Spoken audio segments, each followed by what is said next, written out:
Hey, it's BAO, and this is Coffee with BAO. This is a series where I chat with people who are doing great stuff in business, music, entertainment, pop culture, and more. And specifically, I like to focus on the topics of their cultural identity, their personal growth, and their creative process. Since this is one of our earlier episodes, I'd really love whatever feedback you can give me, so leave a comment or contact me at coffeewithbao.com. So let's meet our awesome guest today. Woo! So today I'm hanging out with a fellow Asian American. He's a musician, producer, actor, entrepreneur, and general Renaissance man. He plays a variety of instruments. He's produced records, including a Latin Grammy Award-winning album for the band, The Lucky Band, which we'll talk about in a second. And he's currently working on a few different projects that are pretty interesting in music and entertainment. So here is my friend, Dale Edward Chung. What's up, Dale? Hey, how's it going, Bao? Man, thank you so much for joining me. I regret we can't do this in person, but it's like pandemic surge right now. Yeah. Thanks for having me. Of course, man. I really appreciate you coming on. And, I really miss like seeing live events. We met at the Grammy Museum a few years back during a songwriter conversation with Neo. And I missed like those live music events so much, and I was wondering if the pandemic has been affecting you in any way in terms of live music and your work.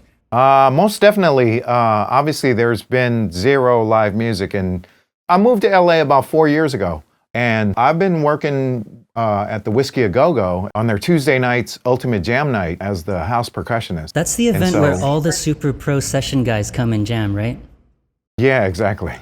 Yeah, and so awesome. and basically what it is, like for most people, like the guest people, they get one or two songs and you get a couple of days to learn them, and then you go on stage in front of 500 people and perform them. But for me and the house players, but especially for me as the percussionist, I'm learning upwards of 15 songs in a couple of days every week or whenever they call me. Wow. But that's been gone this year. And I have to admit, at the very beginning, when they were talking about 8 weeks of self-quarantine, I'm like, oh, this is a great vacation. Easy schmeezy.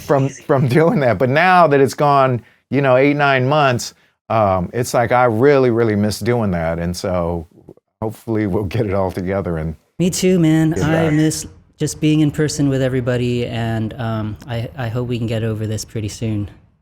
Yeah. So I'm a first-generation American, but your family's been here since the 1800s, I think? We're one of the founding Chinese families in the Monterey Bay Area. So that was like the late 1860s. For sure, the Civil War was just ending. Slavery actually was still in effect. Wow. And there's a book called Chinese Gold. It's about the Chinese in the Monterey Bay Area.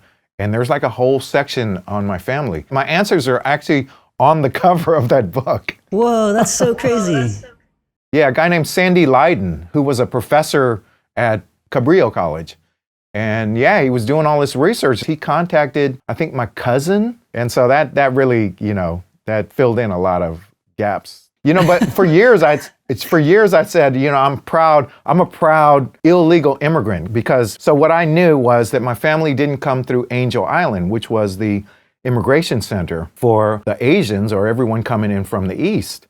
And one of my aunt's friends, she was the chair of the Asian American Studies Department at UC Santa Barbara. And I said that to her, and she's like, no.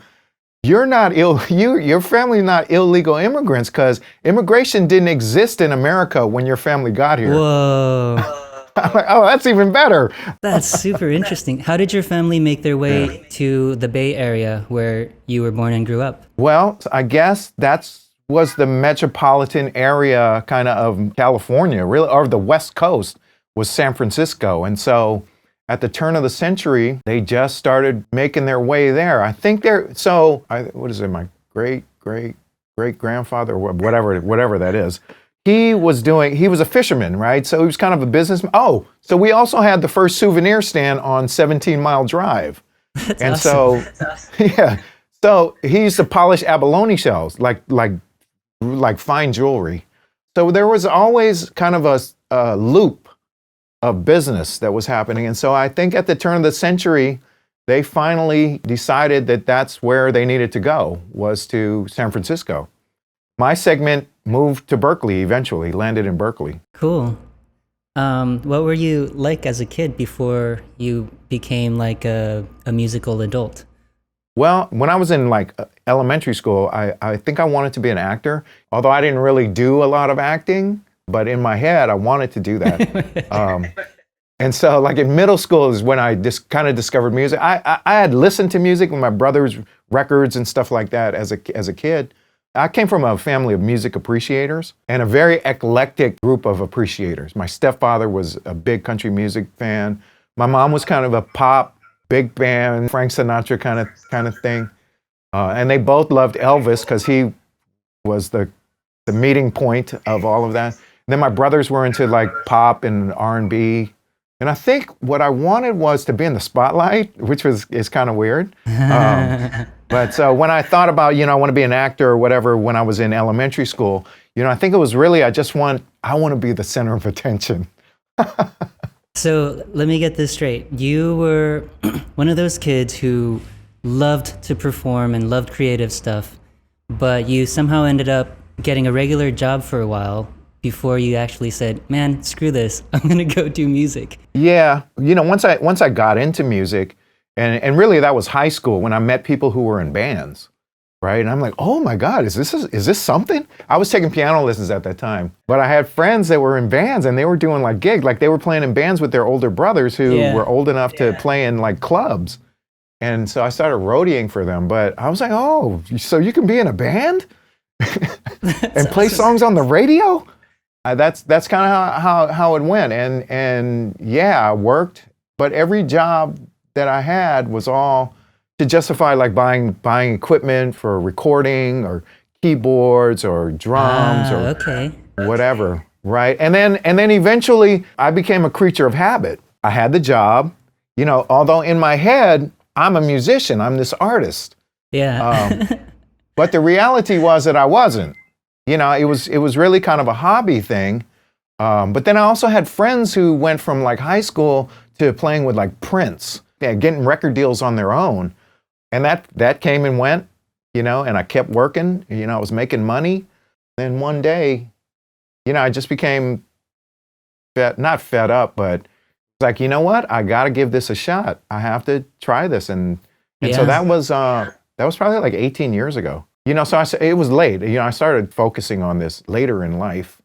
Not that I'm super old, but, I wasn't out of high school, and it was like, okay, so either I'm going to try this or I'm not, and I knew it was kind of a crazy idea, because I didn't come from a family of artists, but my family itself is super eclectic. We're all into different things. And I was like the weird artist dude. Of course.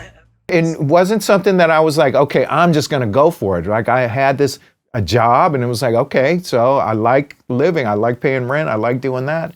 And I just felt that at one point that I just never gave it a shot. So that's what I did. I sat down on the porch with my mom and asked her what she thought, because I knew she was the only one that would tell me the truth. Yeah. That either I'm nuts or I should go for it. And she's, after I talked with her, she's like, son, if you feel that strongly about it, you should go for it. Right. Wow. Let's get real deep into this a little later in the conversation, but I don't know if you know, but I'm kind of doing that right now. I had a false start a couple years ago, but like this year I just said, I'm going to regret it if I don't try. And so here I am making music and content.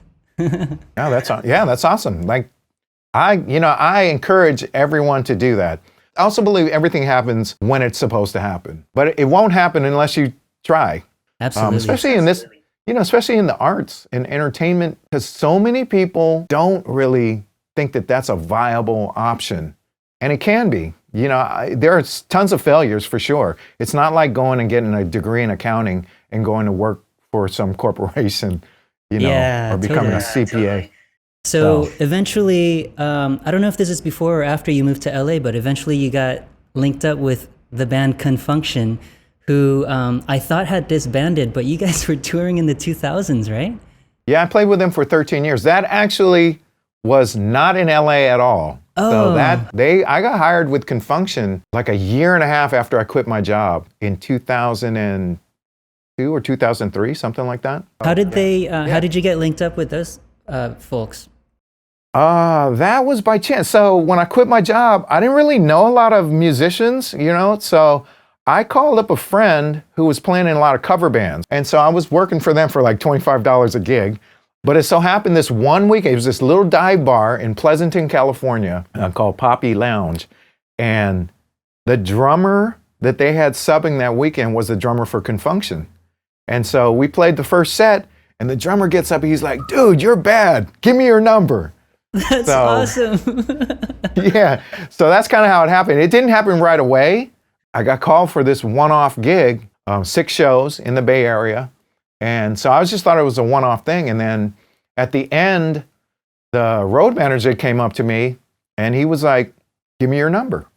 So and I gave him my card, like I gave you my card. That's awesome. And then I said to the drummer, his name was Darwin, I said, hey, Darwin, Ricky asked for my number. He was like, oh, that's great. That's great, because that means he's going to call you. Eventually he did. What kind of happened was, so I quit my job. And I'm thinking, well, I can always rely on my mom if something happens, right? Wow. And then she passed away like maybe 3-4 months after that. And so when I gave Ricky my number, I didn't want to call him, because I didn't want to be like that guy that goes out on the date with the girl and then you call too soon or too much, yeah. Right? So I'm like, okay, I'm just gonna like wait it out. And I didn't hear from him for months. And then when my mom died, I had this realization that was like, okay, dude. So here you are, you're doing these little gigs, not really making a whole lot of money. And so what are you going to do? And so I emailed Ricky and I was just, hey, I'm just checking to see what's going on. And he was like, oh, well, I'm glad you called, or I'm glad you emailed. He was like, what are you doing May 15th? We're doing the Knoxville Coliseum for the Tom Joyner Morning Show. Like, can you do it? I'm like, yeah, I could do that. Right. And so I did that. And then he called me back. I remember he called me back. And so I had one of those flip phones, right? And like there was no camera on it back then. And it had a calendar on it. I remember he called me. He's like, hey, what are you doing like Memorial Day weekend? And I remember looking at my phone thinking, I don't know how to switch from the phone call to the calendar. Did you hang up on him? No, I didn't want to do that, right? So I said, you know what? Whatever Confunction's doing, if you're going to hire me, I'm doing it. Yes. So that's awesome, dude. Yeah, so he was like, well, we're playing in Aruba for HBO for this thing called the Soul Beach Music Festival. And it was like all these groups, like India Irie, Cameo, the Gap Band, Confunction, this dude named Kim, who's a big artist now, but Flowetry, they were all those groups were kind of getting started, but we were like one of the veteran bands. And so he's like, yeah, are you available? Can you do Aruba? So, I didn't want to get real excited. 13 years of that, and in the meantime, you were able to do your own record. You were able to kind of start like a little business, right? Your hustle. And you, at that time, you also were able to join the Recording Academy as a member. So through my tenure with Confunction, I was doing other gigs. So even being a touring musician, you do other gigs. You got to keep your irons in the fire. So you always have to have something going on. Yeah. In order to pay your bills and make a living. So after you left Confunction, you relocate to LA and you somehow got together with the Lucky Band, which opens up a new chapter in your life, right? Yeah, well, I had started playing with some guys that were in the Recording Academy. I'm like, how is it that you're in the Grammy thing, right? And they said it's based on your qualifications, like how many releases you have, blah, blah, blah. And I just happen to have enough of my own releases that I could join as a voting member of the Academy. And so the Recording Academy, it's not just the Grammys. It's a whole, like there's educational things. We help, music in schools. And there's a lot of meetups, right? And so we're kind of a family through these 12 chapters throughout the United States. Well, when the Grammys happen, in January, that's like the big time when everybody kind of flies into LA. You do the Grammys and you network and you drink and you eat and, you catch up. But that's how I met the Lucky Band. I met Lucky through the Recording Academy. And I was actually on their album. I played on their album in 2015 when I was still living in Oakland. But then when I moved here, I was staying in Airbnbs. I didn't really have a plan how I was going to do this. Just like when I quit my job, I didn't really have a plan. Like all my stuff was in storage 500 miles away up in Oakland. I had a keyboard, my laptop, and my DA converter to try and create. It was super difficult to do that, but Lucky called me up. He's like, hey, he kind of knew maybe I was moving because I didn't really make any big announcement about it. I just sort of left. And he's like, hey, so what are you doing? And I literally was sitting in a nice loft in downtown LA in the Arts District. And I'm like, I'm here. And he said, oh, well, good. I've been meaning to ask you, do you want to come on board as one of the producers and a band member? Awesome. You know? Awesome. And I'm like, are you kidding? Absolutely. So this story has a great milestone, which is it gave you your first Latin Grammy for producing that record. Well, producing the record and being a group member. And really, there are several producers of the album, so I don't want to say I'm the only producer of the album. Yeah. I listened to the album this morning while making breakfast, and you know, like when you think about children's music or music made for children's entertainment, you think like oversimplified, really basic. Like Barney. Yeah, but it wasn't. It was good, real music. I super appreciated that. Well, that's one thing about being in the Recording Academy. And again, this is all due, I wouldn't have met them if I wasn't a member of the Academy. I didn't really listen, you know, I don't have any kids. I have nieces and nephews, but you know, they listen to whatever I'm listening to. But so I never really listened to kids' music because I thought, just like you did, that it was Barney, you know. That was kids' music, and that's not good to me. And so once I started meeting real children's music artists, I'm like, wow, this is amazing. This is like really good music. Like some of it's jazz, some of it's rock and roll, some of it's reggae. Yeah, like it's great. Like really, and really it's like the music itself is like the music of Earth, Wind and Fire. It's just they're singing about different, you know, the vocals are different. Not sex, drugs, and rock and roll. Yeah, no. That's awesome. So the album that you helped produce is called Buenos Dias, and it got the 2019 Latin Grammy for... It's the best children's album. Yeah, that's awesome. You had a record of your own, which I want to show an image of right now. In addition to the Lucky Band, Dale has his own record that he put out maybe like 4 years ago. It's called Love Is. 4 or 5 years ago. Dale's artist name is D. Edward.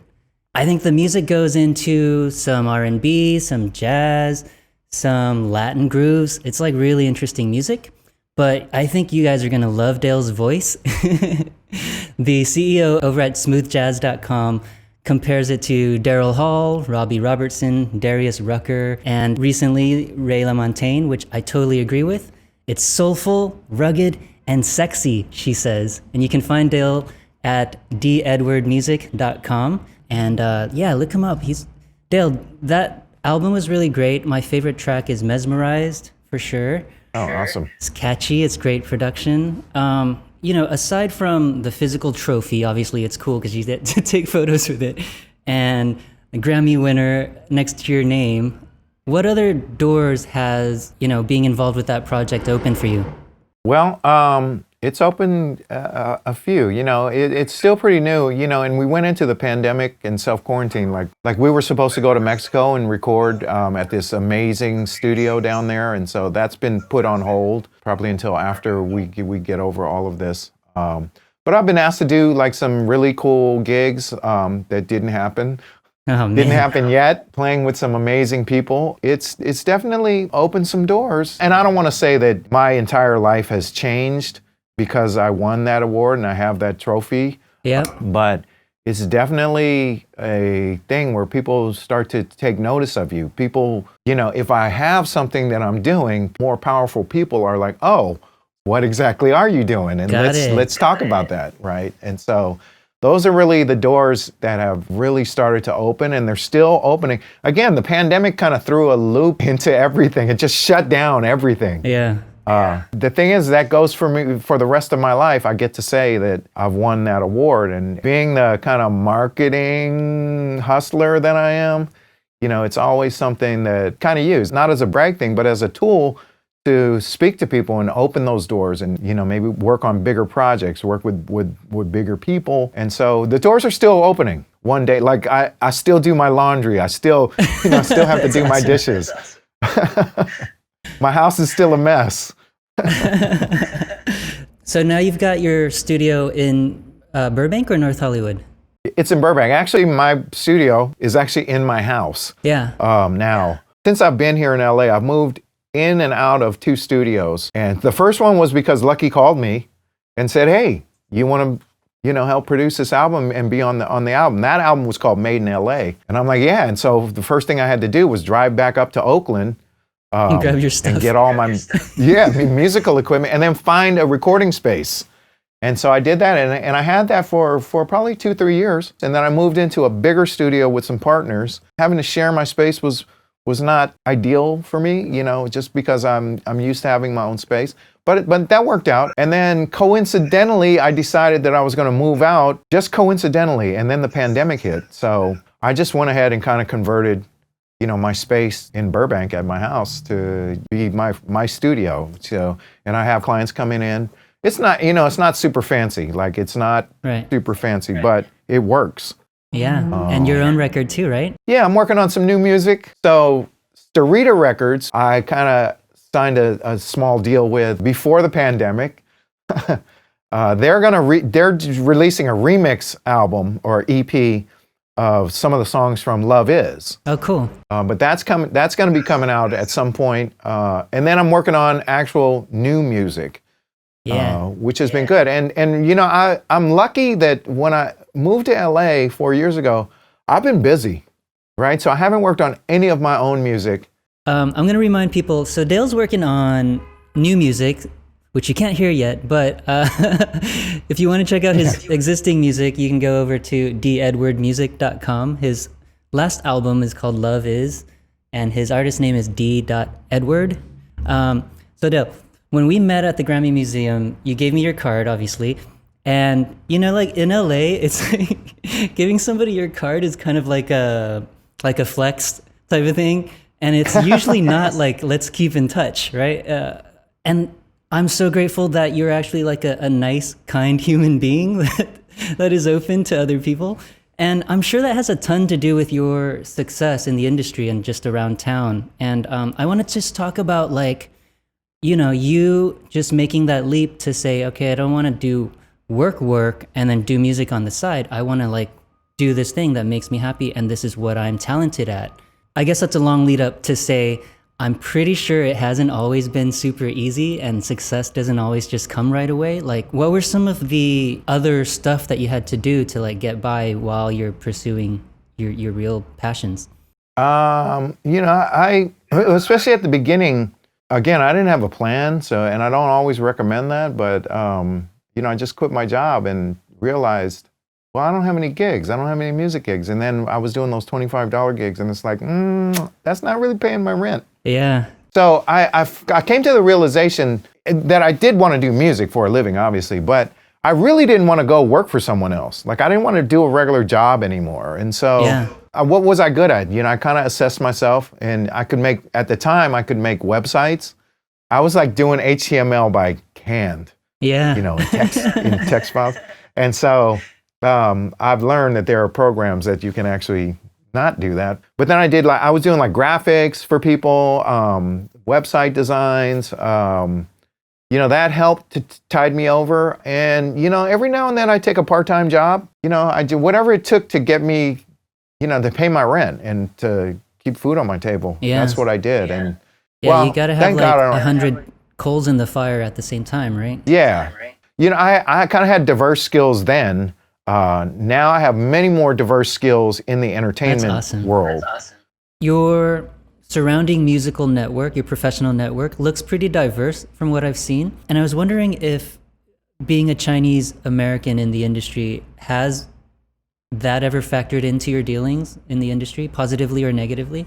Yeah, it has. Actually, that's why I created the name D. Edward, which is Dale Edward, middle name.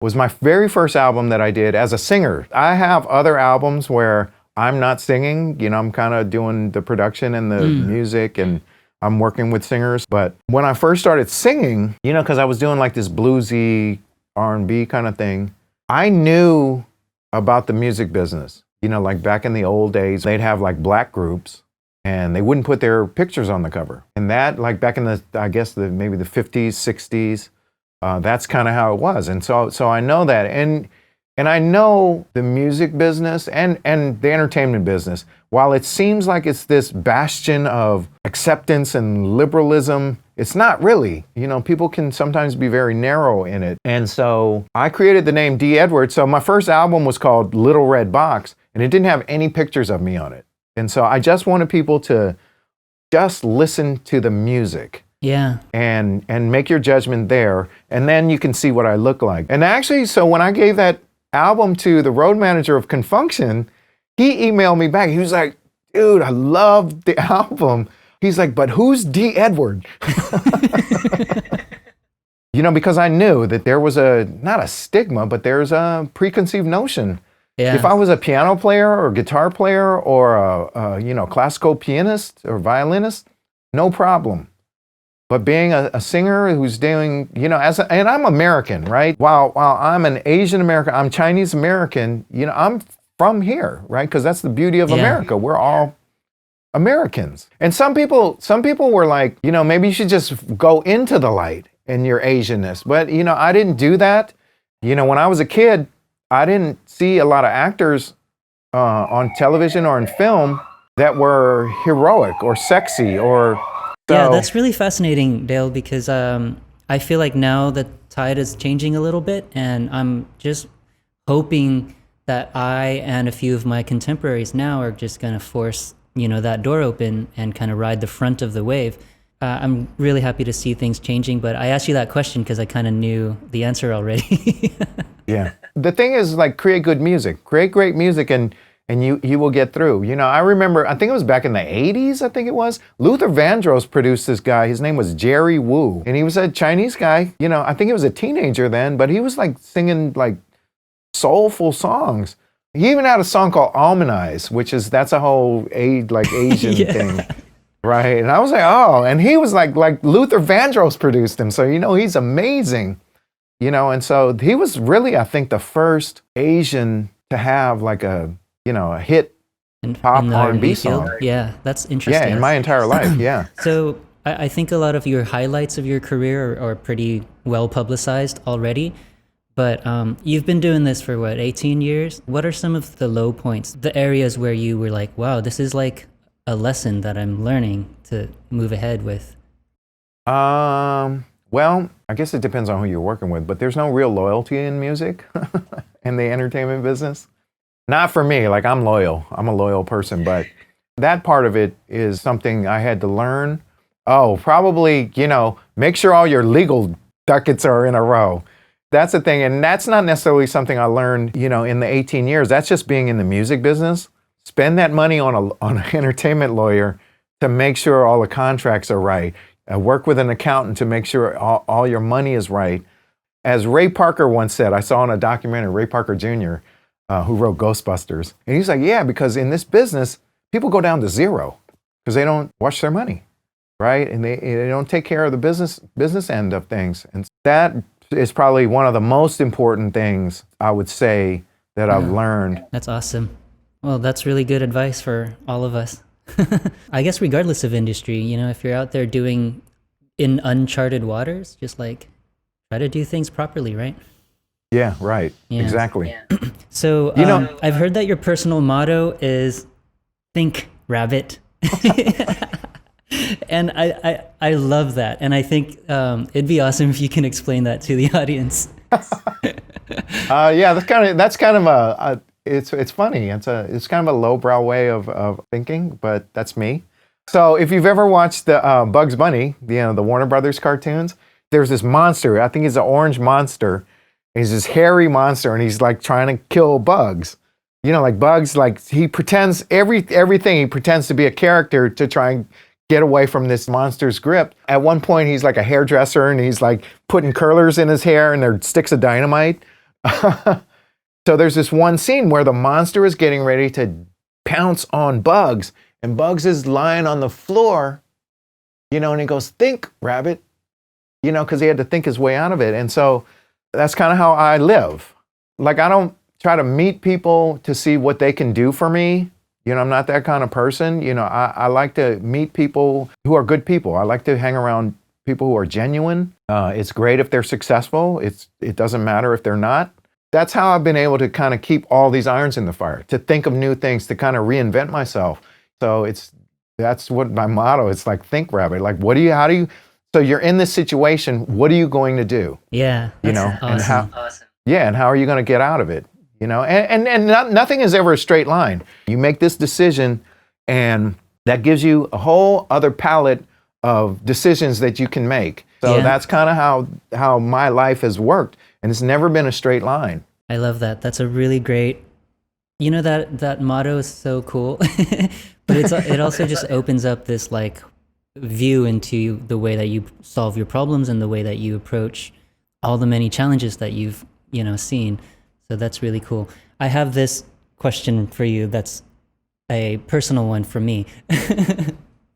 Now that I'm attempting to do what you did like a decade ago, I just go out and not spend 80% of my life working for somebody else. Right. What have you learned that you can teach me about just becoming more immersed in the network and being, you know, a part of the greater population of creatives in this industry? Well, you're already in a good place. You're in LA. You know what I used to tell people when I was thinking about moving to LA, in Oakland, and people would say, well, why do you want to do that? And I would say, like, if we were in a cafe or whatever, like, you look around and most of the people in this room in the Bay Area, you know, they're probably somehow related to the tech world or something else. But you go to LA into a coffee shop, most everybody in there is somehow related to the entertainment world, because LA is the entertainment capital of the world. And maybe they're not all artists, but you know, you'll find like screenwriters, producers, actors, musicians. You'll find people that are accountants for Warner Brothers, you know, just the whole thing, right? And that's LA. As far as the entertainment world, you're in the right place. And so it's just a matter of doing like what you're doing, is meeting people, right? So I always tell people, if you want to do something and be successful at it, hang around those people who are doing it, right? And who are successful at it. And like, don't hang around assholes. But I've found that for me, in my world, LA hasn't been an abundance of those types of people. They've been all welcoming, helpful people. That's what I found about the Recording Academy, was all those people who are in the Recording Academy do this for a living. That's why they're able to be accepted into the Recording Academy. And so all of those people who I've met, they've all been super helpful to me over the years. And that's one of the things I love about, you know, meeting all those people. And they're like super successful. It's like, oh, but they love what I do, right? And they'll recommend me, or they'll have me on their projects. Go find those people. Where are they? You know, wherever they're hanging out, go hang out there and meet those people. If there's you know, obviously this year, 2020 is not a great year for in-person networking, but when they do start happening, those get to meet people who are doing those things you want to do and hang out with them, because that's you're going to learn more from them, and opportunities, I think, will come up much more often than if you weren't, right? Yeah. Go hang out with those people. So, you know, now that you're working on some new projects, like, what is a skill or something that you're trying to level up on, either personally or professionally? Like, what's your next area of growth?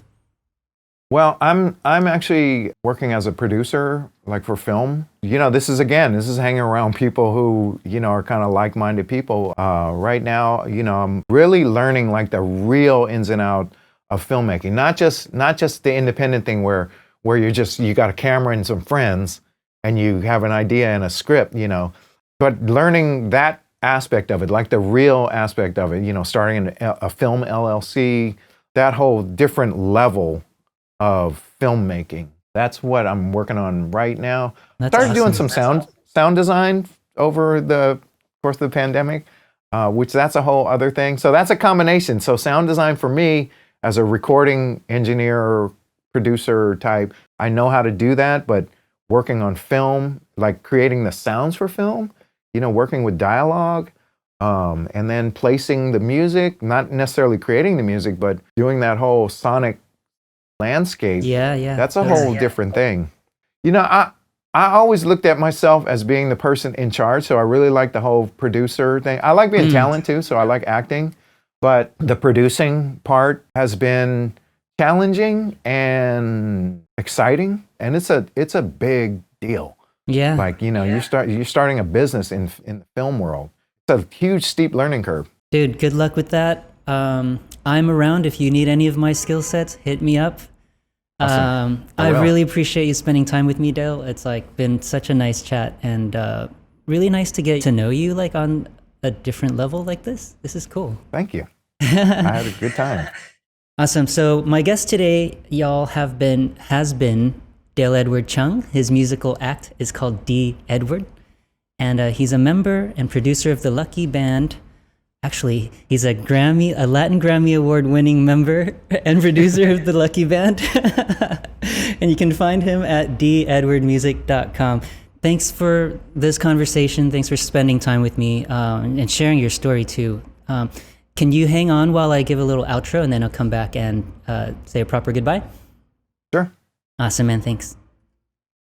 Hey, thanks for joining Dale and I for this conversation. It's been really cool to do this show. I really appreciate that you guys have been tuning in.